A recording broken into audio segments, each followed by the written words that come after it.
Nagsimula kay Tilly na ipinanganak sa isang maliit at liblib na bayan sa tuyot at liblib na timog. Ang kanyang ina, si Molly, ay ipinanganak siya ng hindi kasal at hindi kailanman isiniwalat kung sino talaga ang ama ni Tilly. Dahil doon, tinatrato sila ng mga tao sa bayan na parang mga itinakwil. Kinukot siya ng mga bata si Tilly dahil sa kawalan ng ama, habang ang mga matatanda ay nagkakalat ng malupit na tsismis na siya at ang kanyang ina ay isinumpa. Ang sinumang mapalapit sa kanila ay pinaniniwalaang nakatadhana para sa malas. Noong 10 taong gulang si Tilly, isang trahedya ang nagpabago sa kanyang buhay magpakailanman. Ang anak ng alkalde, isang batang lalaki na kasing edad niya, ay namatay sa isang aksidente. Nabali ang kanyang leeg at si Tilly lamang ang natagpuan sa pinangyarihan. Dahil sa trauma sa nangyari, nawalan siya ng alaala sa insidente at hindi may pagtanggol ang sarili. Ngunit nakapagdesisyon na ang bayan. Para sa kanila, si Tilly ay isang mamamatay tao. Sa ilalim ng utos ng alkalde, itinaboy ni Sheriff Ferret si Tilly palabas ng bayan at ipinadala siya sa isang boarding school sa lungsod, iniwan siyang mabuhay ng mag-isa. Pagkalipas ng 25 taon, si Tilly, na ngayon ay 35 taong gulang na, ay naging isang sumisikat na bituin sa mundo ng haute suitor. Gamit ang mga kasanayan sa pananahi na itinuro sa kanya ng kanyang ina at isang hindi kapani-paniwalang pagtingin sa estilo, nakapagtayo siya ng lugar para sa mundo ng fashion. Ngunit lahat ng karangyang iyon ay hindi pa rin mabubura ang mga sugat ng kanyang pagkabata. Ngayon ay bumalik si Tilly sa bayan na kapwa niya kinasusuklaman at pinananabikan. Determinadong linisin ang kanyang pangalan at tuklasin ang katotohanan. Ang bayan ay halos hindi nagbago. Ito ay atresado pa rin, tuyo, at walang buhay na may alikabok na nakalutang sa ibabaw ng lupang tila patay. Nang sa wakas ay muling makasama ni Tilly ang kanyang ina, siya ay nalungkot sa kung ano na ang kinahinatnan ni Molly. Ang kanyang diwa ay marupok, pinanghihinaan ng mga taon ng pag-iisa at kalupitan. Ang tanging bagay na nagpapanatili sa kanya na buhay ay ang maliit na tulong ng ilang mabubuting tao. Ang pagbabalik ni Tilly ay agad na nagdulot ng takot sa buong bayan. Ang mga taong dating nagpahirap sa kanya ay natatakot na ngayon na bumalik siya upang maghayganti. Ngunit wala ginawa ni Tilly. Nanatili siyang tahimik, umayos, at inaalagaan ang kanyang ina habang naghihintay ng tamang sandali. Isang araw, ang bayan ay nagdaos ng isang laban sa rugby laban sa isang kalapit na nayon.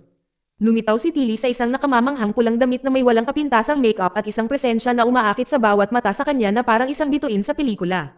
Siya ay casual na nakaupo sa likod ng linya ng pag-atake ng kanyang bayan at agad naging pinakamalaking pang-abala sa palaruan. Hindi mapigilan ng mga manlalaro ang pagtingin sa kanya, nawawala ang kanilang pokus habang mabilis na sinamantala ng kalabang koponan at nagsimulang makakuha ng kalamangan. Habang sa pahinga, ang kapitan ng koponan na si Teddy, ay magalang na hiniling kay Tilly na lumipat sa kabilang bahagi ng larangan upang ang mga manlalaro ay makapag-focus sa laro sa halip na magambala. Ang pamilya ni Teddy ay palaging tinatrato sina Tilly at ang kanyang ina ng may kabaitan, at tinulungan pa nga nila si Molly matapos palayasin si Tilly sa bayan. Bilang pagpapakita ng pasasalamat, pumayag si Tilly. Siya ay umuwi sandali, pagkatapos ay bumalik na nakasuot ng isang strapless na itim na damit na mas nakakabighani. Sa pagkakataong ito, siya ay umupo sa likod ng linya ng pag-atake ng kalabang koponan. Ang kalabang manlalaro ay nawalan ng konsentrasyon, hindi maalis ang kanilang mga tingin sa kanya. Nagsimulang dumami ang mga pagkakamali at binaligtad ng koponan ng bayan ni Tilly ang laro, at nanalo sa kamanghamanghang paraan. Pagkatapos ng laban, nakilala ni Tilly si Gertrude, isang matandang kaibigan. Si Gertrude ay umiibig sa isang mayamang lalaki sa bayan, ngunit ang kanyang simpleng itsura ay palaging nagpipigil sa kanya na maging isang kaibigan lamang, hindi nahihigit pa. Puno ng pag-asa, hiniling niya kay Tilly na gumawa ng nakamamanghang damit para sa kanya. At turuan siya kung paano ipakita ang kanyang sarili upang mapansin siya sa victory party sa loob ng 2 araw at sa wakas ay makuha ang puso nito. Hindi agad pumayag si Tilly. Binigyan niya si Gertrude ng kondisyon, magbayad ng mataas na halaga o magsabi ng totoo tungkol sa nangyari noong araw na namatay si Stuart. Nagatubili si Gertrude, pagkatapos ay inamin ng isang masakit na katotohanan. Siya ang nagsabi kay Stuart kung saan nagtatago si Tilly. Natatakot siyang maging susunod na target ng pang-aapi at ayaw niyang pumalit kay Tilly na. Gayunpaman, hindi niya nakita kung ano ang nangyari pagkatapos noon at walang direktang alam kung paano namatay ang bata. Kahit nadismaya siya, tinupad ni Tilly ang kanyang salita. Nagdisenyo siya ng isang pambihirang damit at ganap na binago ang anyo ni Gertrude. Pagkalipas ng 2 araw, dumating si Gertrude sa party na mukhang ibang tao. Ang lalaking mahal niya ay agad na nabighani, at hindi nagtagal bago sila naging magkasintahan. Mula sa sandaling iyon, biglang naging bagong fashion icon ng bayan si Tilly. Nagdagsaan ang mga kababaihan sa kanyang bahay, humihingi ng payo sa estilo at umorder ng mga pasadyang damit. Ang dating nakakabagot na nayon ay nagsimulang magmukhang isang runway sa gitna ng kanayunan. Isang gabi, lumapit siya sa kanya na kinakabahan at may dalang isang sikreto. Sa loob ng taon, palihim niyang nasiyahan sa pagsusuot ng damit pambabae, ngunit itinago niya ito dahil sa takot na husgahan. Laking gulat niya nang hindi siya tinawanan ni Tilly. Sa halip, gumawa siya ng ilang damit para lamang sa kanya. At mula roon, unti-unting lumapit ang kanilang relasyon. Sa huli, inamin ni Farah ang lahat. Humingi siya ng paumanhin sa pagpapalayas kay Tilly sa bayan ng mga nakaraang taon at inamin na ginawa niya lamang ito dahil pinagbantaan siya ng alkalde. Kasabay nito, nagsimulang lumago ang pagmamahal sa buhay ni Tilly. Si Teddy, ang kaakit-akit na kapitan ng rugby, ay nahulog sa kanya at hindi natakot na ipakita ito. Sa paglipas ng panahon, unti-unting tinanggap muli ng mga tao sa bayan ang presensya ni Tilly. Ang kanyang relasyon kay Teddy ay patuloy na lumago, na nagdudulot ng init na nagparamdam sa bayan na parang isang kwentong engkanto. Ngunit hindi lahat ay natuwa tungkol dito. Ang alkalde ay nagsimulang makaramdam ng pananakot. Nang makita kung gaano kadaling makuha ni Tilly ang atensyon ng mga tao, lalo siyang nabalisa. Bilang isang kalkuladong hakbang, nagdala siya ng isang tagagawa ng damit na nasa katanghaliang gulang na nagngangalang Una upang ilayo ang atensyon kay Tilly. Ang mga kababaihan ng bayan, na madaling maimpluwensyahan, ay mabilis na dumagsa sa tindahan ni Una na parang siya ang pinakabagong uso. Maging si Gertrude, na naghahanda para sa kanyang kasal, ay tumalikod kay Tilly at hiniling kay Una na gumawa ng damit pangkasal nito. Gayunpaman, hindi sumang-ayon ang ina ng mayamang lalaki sa relasyon ng kanyang anak kay Gertrude.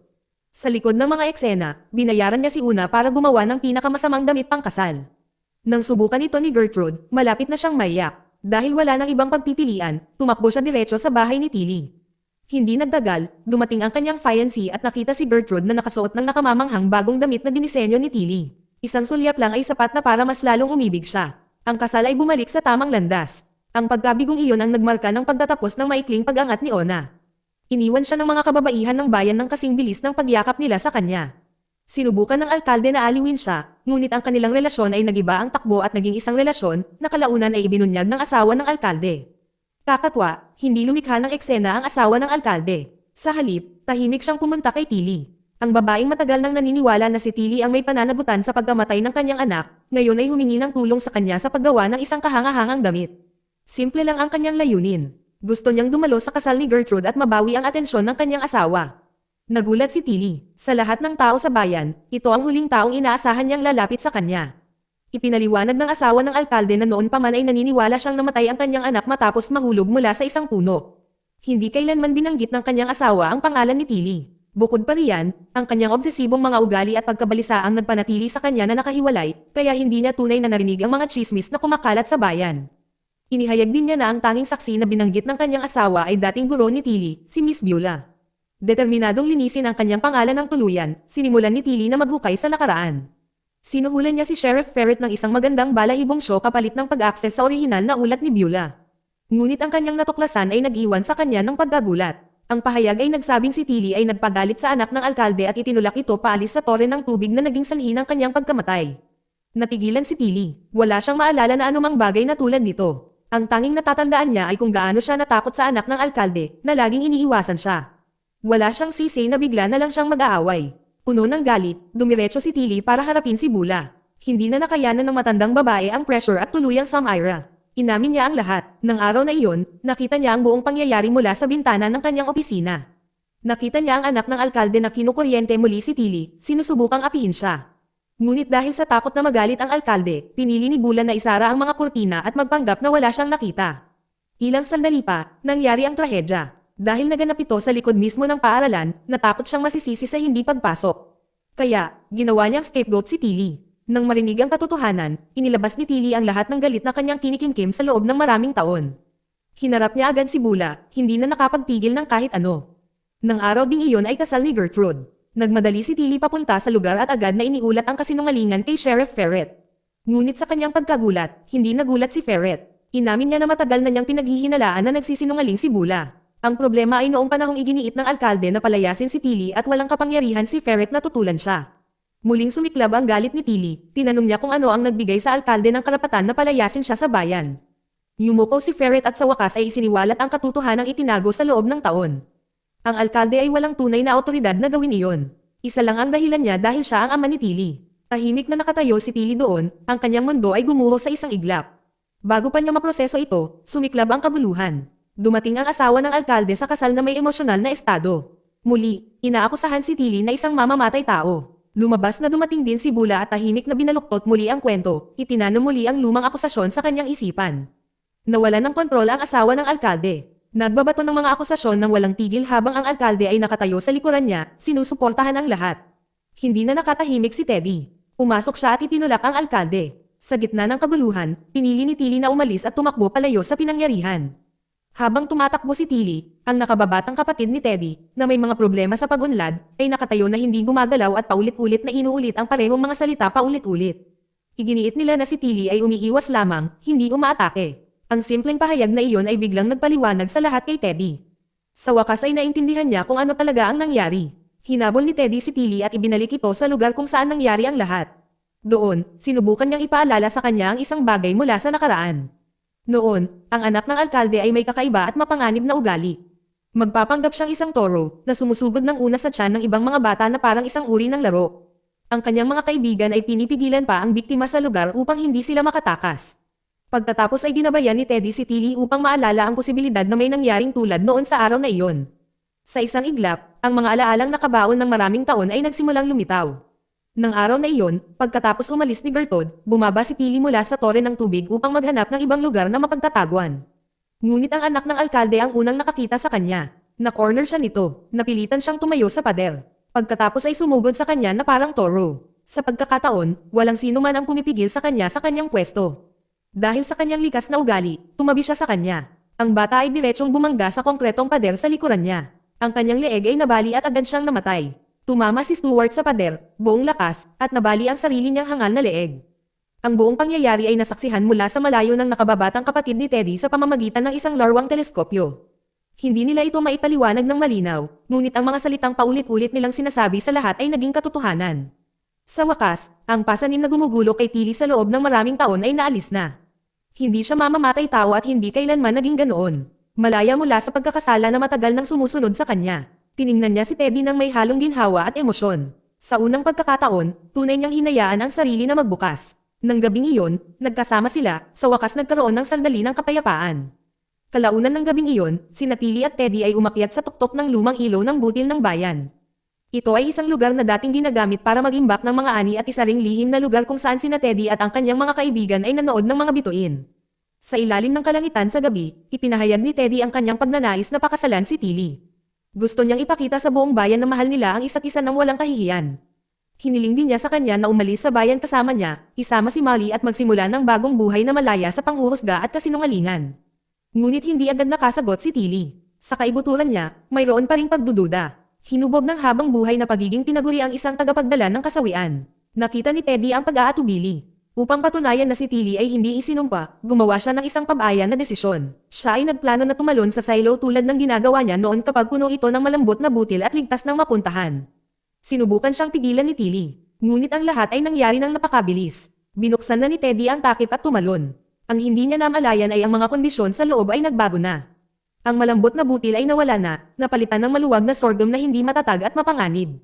Nang maintindihan ni Tilly na may mali at sinubukang humingi ng tulong, huli na ang lahat. Nawalan ng buhay si Teddy, nasakal bago pa man siya mailigtas ng sinuman. Sa libing ni Teddy, hindi sinisi ng kanyang pamilya si Tilly. Pagkatapos ng seremonya, pinili nilang lisanin ang bayan magpakailanman.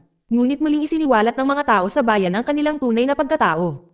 Ginawa nilang target si Tilly, tinawag siyang isang sumpa. Isang babaeng nagdadala ng kamatayan saan man siya magpunta. Ikinulong ni Tilly ang sarili sa kanyang silid at umiyak ng ilang araw. Pagkatapos may nangyaring hindi inaasahan. Si Molly, ang kanyang ina, na matagal nang itinuturing na hindi matatag at kakaiba, ay biglang naging malinaw at mulat. Sa lahat ng mga taong iyon, ang kanyang pag-uugali ay isang pag-arte lamang. Ito ang tanging paraan kung paano niya mabubuhay sa isang bayan na tinatrato ang kanyang anak na babae na parang isang sakit. Isang araw habang namimili, narinig ni Molly ang isang grupo ng mga kababaihan na nagtatawanan at nagchichismisan tungkol kay Tilly. Kahit buong pagmamalaki nilang suot ang magagandang dress na ginawa ni Tilly para sa kanila. Ang nasandaling iyon ang naging punto ng kanyang mga pasyente. Dumiretso si Molly sa kanila at ipinagtanggol ang kanyang anak. Nilinaw niya na ang pagkamatay ni Teddy ay hindi isang sumpa, kundi resulta ng kanyang pagsisikap na patunayan ang kanyang pagmamahal. Pagkatapos noon, bumalik si Molly sa bahay at sa wakas ay isiniwalat ang isang katotohanang itinago niya sa loob ng ilang dekada. Ipinaliwanag niya na ang alkalde ay hindi lamang isang matandang lalaki na puno ng galit. Siya ang ama ni Tilly. Noong unang panahon, noong sila ay mahirap pa, sila ni Molly ay nagmamahalan. Ngunit habang lumalaki ang kanyang ambisyon, iniwan niya si Molly habang buntis ito at piniling pakasalan ang anak ng alkalde, lahat para sa kapangyarihan. Isinakripisyo niya ang lahat para sa kanyang posisyon. Inamin din ni Molly na ang pagpapabalik kay Tilly noon ay ang paraan niya ng pagkakataon para sa mas magandang buhay. Gusto niyang makita ng kanyang anak na babae ang mundo at maging isang taong mas malakas. Ngayon ay hinimok niya si Tilly na tumigil sa pamumuhay sa kalungkutan at huwag hayaang sirain ng puot ng iba ang kanyang buhay. Ito ang gugustuhin din sana ni Teddy. Dahil sa mga salita ng kanyang ina, sa wakas ay nagpasya si Tilly na umalis sa bayan kasama si Molly at magsimulang muli. Ngunit habang sila ay naghahanda ng umalis, ang mga babaeng minsang nanira sa kanya ay dumating sa kanyang bahay. Ang taunang pagdiriwang ng opera ng bayan ay papalapit na, at kailangan nila ng magagandang kasuotan upang makipagkumpetensya sa karatig bayan. Nang walang anumang kahihiyan, hiniling nila kay Tilly na gawin ang mga ito, kahit na nagtakda ng isang kondisyon na tatanggapin lamang nila siya kung mananalo sila. Pinalaya sila ni Tilly nang walang pag-aalinlangan. Ngunit si Molly, laging matalino, ay nagsimula na sa pagpaplano ng kanyang tugon. Kinabukasan, kumuha si Molly ng isang sulat at binisita ang asawa ng doktor na Cuba. Sa loob ng maraming taon, tumanggi ang serbisyo ng koryo ng bayan na tulungan sina Tilly at Molly dahil sila ay mga itinakwil. Kaya, ang babaeng ito ay isa sa napakakaunti, bukod sa pamilya ni Teddy, na nagbigay daan na tumulong sa kanila. Hiniling ni Molly sa kanya na ihatid ang sulat sa karatig bayan. Bilang pasasalamat, nagdala siya ng isang cake na hinaluan ng cannabis. Ang cannabis ay makakapagpahupa ng kanyang sakit, at umaasa si Molly na ang cake ay makapagbibigay sa kanya ng kaunting ginhawa. Nagpapasalamat, tinanggap ito ng babae at pumayag na ihatid ang sulat. Ngunit sa kanyang pag-uwi, isang trahedya ang nangyari. Biglang inatake sa puso si Molly at bumagsak. Nang matagpuan siya ni Tilly na walang buhay, tumakbo siya upang humingi ng tulong sa doktor na Cuba. Ngunit ang doktor, na palaging minamaliit kay Molly, ay malamig na tumanggi at iniwan siyang walang tulong. Si Molly ay pumanaw at si Tilly, nakakasimula pa lamang magkaroon ng lakas muli, ay muling nalugmok sa kalungkutan. Pagkatapos ay bumaliktad ang tadhana sa isang malupit na paraan. Pagkalipas lamang ng isang araw, ang doktor mismo ang pumanaw. Mayroon siyang bihirang kondisyon na nagpapahirap sa kanya na kontrolin ang kanyang mga galaw. Tuwing siya maglalakad, may kailangang tumayo sa harap niya para pigilan siya.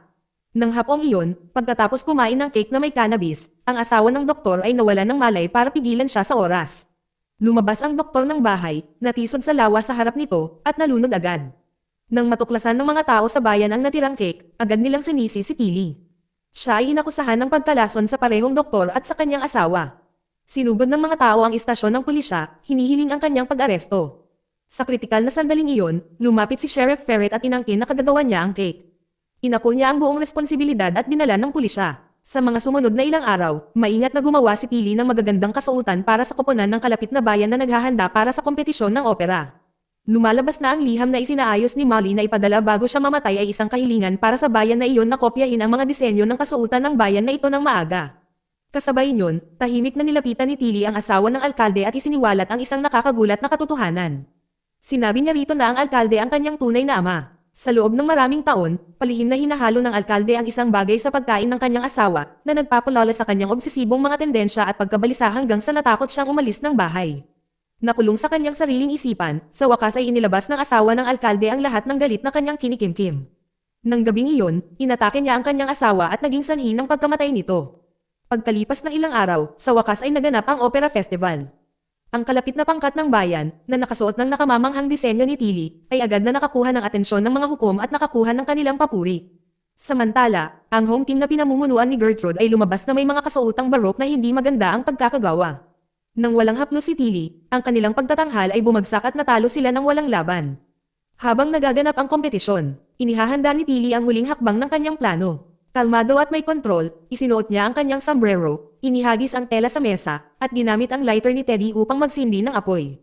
Mabilis na kumalat ang apoy, tinupok ang buong bayan. Nang bumalik ang mga tao ng bayan mula sa pista, napahiya sa kanilang pagkatalo. Ang natitira na lamang ay mga sunog na guho ng lugar na dating tinatawag nilang tahanan. Ang kagandahan at anyo na minsan nilang ipinagmamalaki ay hindi na may tago ang kabulukan na laging naroon. Isang bayan na itinayo sa puot, mga kasinungalingan, at mga nakabaong mga sikreto ay sa wakas ay naging abo. At sa huli, pinalaya ni Tilly ang sarili mula sa lahat ng ito. Natapos niya ang kanyang paghihiganti. Nahanap ang sarili niyang pakiramdam ng pagtatapos, at lumakad palayo patungo sa isang bagong buhay. Dito nagtatapos ang kwento. Salamat sa panonood, kaibigan.